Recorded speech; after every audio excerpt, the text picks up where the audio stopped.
Hello everyone, welcome to Goynagati. আজকেও একটা চোখার বানানোর ভিডিও নিয়ে চলে এসেছি। তো প্রথমে আমি কাপড়টার ওপরে একটুখানি আঠা অ্যাপ্লাই করে দিলাম।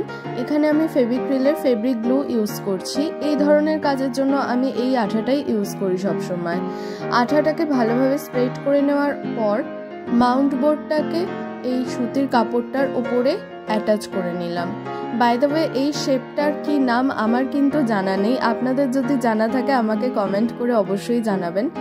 অ্যান্ড আপনারা এখানে আপনাদের পছন্দ মতো যে কোনো শেপ দিয়ে নিতে পারেন। যে কোনো শেপে কার্ডবোর্ডটাকে প্রথমে কেটে নিতে পারেন। আপনি রাউন্ড শেপও করতে পারেন, স্কোয়ার শেপও করতে পারেন। তবে এইরকম একটা শেপের জুয়েলারি বানানোর আমার বেশ ইচ্ছা ছিল, তো সেই জন্য আমি এই শেপটা নিলাম। কাপড়ের সাথে কার্ডবোর্ডটাকে অ্যাটাচ করে নেওয়ার পর এবারে আমি কাপড়ের এক্সট্রা যে অংশগুলো ছিল বাইরের দিকে সেগুলোতে ছোট ছোট করে কাটস করে নিয়েছি। এইভাবে কাটস করে নিলে ফোল্ড করতে অনেক সুবিধা হবে। কাটস করে নেওয়ার পর আমি আবারও ফেব্রিক গ্লু অ্যাপ্লাই করে এইভাবে কাপড়টাকে মুড়ে নিচ্ছি।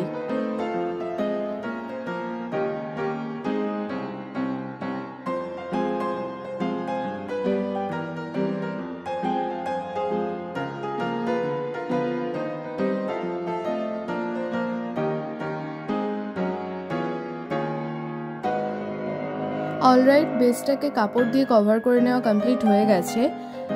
আমার এই জুয়েলারিটা আজকে ব্ল্যাক কালারের ওপরে বানানোর ইচ্ছা হয়েছিল, বাট আমার কাছে ব্ল্যাক কালারের কাপড় ছিল না, সেই জন্য আমি এই কালারটাই ইউজ করেছিলাম। অ্যান্ড ওপর থেকে আমি ব্ল্যাক কালারের ফেব্রিক রং ইউজ করে নিচ্ছি। আপনারা যদি ব্ল্যাক কালারের জুয়েলারি বানাতে চান এবং ব্ল্যাক কালারের কাপড় আপনাদের কাছে অ্যাভেলেবেল থাকে, তাহলে এই প্রসেসটা করার সত্যিই কোনো দরকার নেই। কিন্তু আমার কাছে যেহেতু ছিল না, সেই জন্যই আমি এখানে আলাদাভাবে আবার রং করে নিচ্ছি। রংটা করে নেওয়ার পর আমি ওয়েট করব যতক্ষণ না রংটা পুরোপুরিভাবে শুকিয়ে যায়। রংটা শুকাচ্ছে ততক্ষণে আমি এই ব্যাক রোপটাকে রেডি করে নেব। তার জন্য আমি ব্ল্যাক কালারের ডলি সুতো নিয়েছি। সুতোটাকে সবার প্রথমে আমি একদম আনফোল্ড করে নিচ্ছি। এরপর দুটো শেষ প্রান্তকে এক জায়গায় করে ওটাকে কন্টিনিউয়াসলি ফোল্ড করে আবারও দুটো মুখকে এক জায়গায় করে নিয়েছি। এরকমভাবে আমি ফোল্ড করতে থেকেছিলাম যতক্ষণ পর্যন্ত না ব্যাক রোপের মতো এই পারফেক্ট শেপটা চলে আসে। দেখুন রংটাও শুকিয়ে গেছে। এবারে পরের প্রসেসটা করছি। ব্যাক সাইডে আমি আঠা অ্যাপ্লাই করলাম। এখানেও আমি ফেব্রিক গ্লু ইউজ করছি। এবারে এর ওপর থেকে আমি এই সুতোটাকে বসিয়ে দিলাম ভালোভাবে। খেয়াল রাখবেন দুটো সাইডে যেন সমান থাকে, ছোট বড় যেন না হয়ে যায়। এবারে এর উপর থেকে আমি আবারও আঠা অ্যাপ্লাই করে নিচ্ছি এটাকে ফিনিশিং টাচ দেওয়ার জন্য। একই শেপে আমি আরও একটা কাপড় কিন্তু আগে থেকেই কেটে রেখেছিলাম, সেটাকে এবারে আমি এখানে অ্যাটাচ করে দিচ্ছি। আর একটা ইম্পর্টেন্ট কথা বলে রাখি, এই ধরনের জুয়েলারিগুলো বানানোর ক্ষেত্রে আঠাটা যতক্ষণ পর্যন্ত না শুকোচ্ছে ততক্ষণ পর্যন্ত বেশি কাজ না করাই ভালো। তাহলে শক্তপোক্তভাবে কিন্তু জিনিসটা তৈরি হবে না, প্রবলেম হয়ে যেতে পারে। এবারে আমি যে টাসেলটা বানালাম সেটাতে এরকমভাবে একটা করে গিট দিয়ে নিচ্ছি। এটা অপশনাল, আপনি চাইলে নাও করতে পারেন, তবে আমার এইভাবেই ভালো লাগে, সো আমি এই প্রসেসটা করি। আচ্ছা, একটা কথা বলি, কালার কম্বিনেশনটা কিন্তু সম্পূর্ণ আপনাদের চয়েস। আমি এখানে ব্ল্যাক অ্যান্ড হোয়াইট করতে চেয়েছিলাম বলে এটা করছি। আপনারা চাইলে অন্য যে কোনো কালার কম্বিনেশন ইউজ করতে পারেন। ব্যাক রোপটাকে আপনি হোয়াইটও রাখতে পারেন যদি আপনার ইচ্ছা হয়। এবারে দুটো প্রান্ততে আমি একটু করে আঠা অ্যাপ্লাই করে নিয়ে সুচালো করে নিয়েছি। তার মধ্যে থেকে আমি হোয়াইট কালারের এই কটন বলগুলোকে অ্যাড করে নিয়েছি। এরপরে আমি এখানে কড়ি ইউজ করব।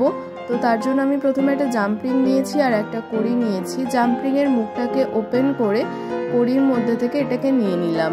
কড়িগুলোতে এরকম ছিদ্র করাই থাকে, সো এটা নিয়ে কোনো রকম অসুবিধা হয় না। এবারে আমি ওই বেসটাকে আবার নিয়ে আসলাম আর নিলাম একটা বড় সাইজের safety pin.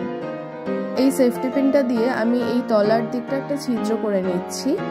By the way, এটার জন্য কিন্তু একটা আলাদা টুল পাওয়া যায়, কিন্তু আমার কাছে সেটা নেই, কারণ আমার সেফটি পিনেই কাজ চলে যায়। সো আমি আলাদাভাবে আর কোনো এক্সট্রা টুল কিনিনি।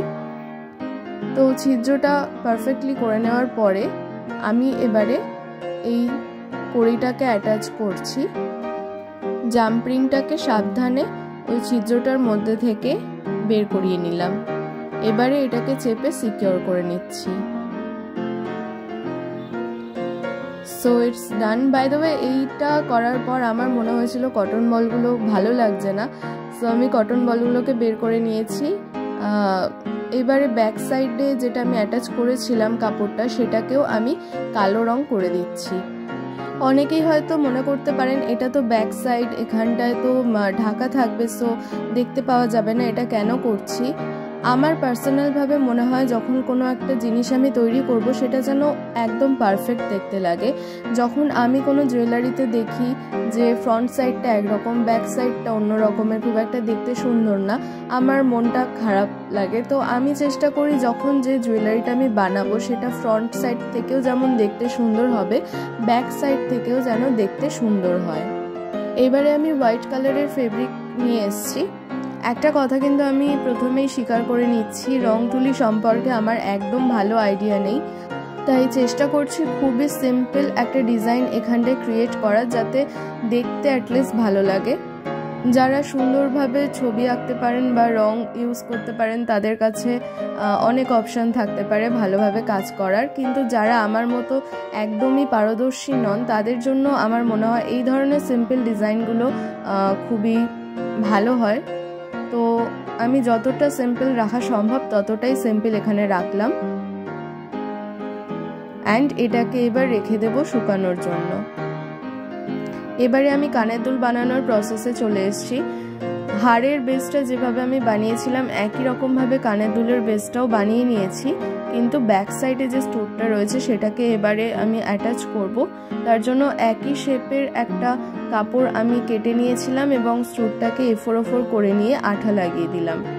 এবারে যে বেসটা রয়েছে তার ব্যাক সাইডেও আমি আঠা অ্যাপ্লাই করে নিচ্ছি। আঠাটাকে আঙুলের সাহায্যে ভালোভাবে স্প্রেড করে নিলাম সব জায়গায়। এবারে যেটাতে স্টোরটা লাগিয়েছিলাম সেই কাপড়টাকে এর সাথে অ্যাটাচ করে নিলাম ভালোভাবে। সাইডের একটু অংশ বেরিয়ে রয়েছে, তাতেও সমস্যা নেই, আমি কাঁচি দিয়ে এটাকে কেটে সমান করে দিলাম। এবারে আমি আবারও ব্ল্যাক কালারের ফেব্রিক নিয়ে এসেছি।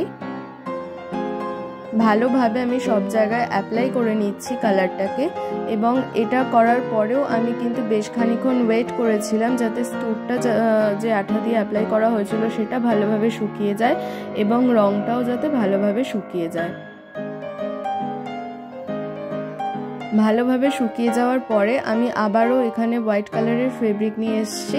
যেরকমভাবে আমি হাড়ের ওপরে ডিজাইনটা বানিয়েছিলাম একদম সেম ডিজাইন আমি এখানে বানিয়ে নিচ্ছি। আমি এখানটায় আমার মতো করে খুব সিম্পল একটা ডিজাইন তৈরি করেছি, আপনারা চাইলে আপনাদের মতো যে কোনো ডিজাইন এখানে কিন্তু করে নিতে পারেন। আমার আজকের এই ভিডিওটা আপনাদের কেমন লাগলো আমাকে কমেন্ট করে জানাবেন। যদি ভালো লেগে থাকে তাহলে প্লিজ একটা লাইক করে দেবেন, এবং আমার চ্যানেলে আজকে প্রথমবার এসে থাকলে আমার চ্যানেলটাকে সাবস্ক্রাইব করে আমার পাশে থাকার অনুরোধ রইল। আজকের এই জুয়েলারিটা একদম রেডি হয়ে গেছে ইউজ করার জন্য। আমি ওভারনাইট রেখে দিয়েছিলাম অ্যান্ড পরের দিন সকালে here we go. Stay safe, be creative, tata.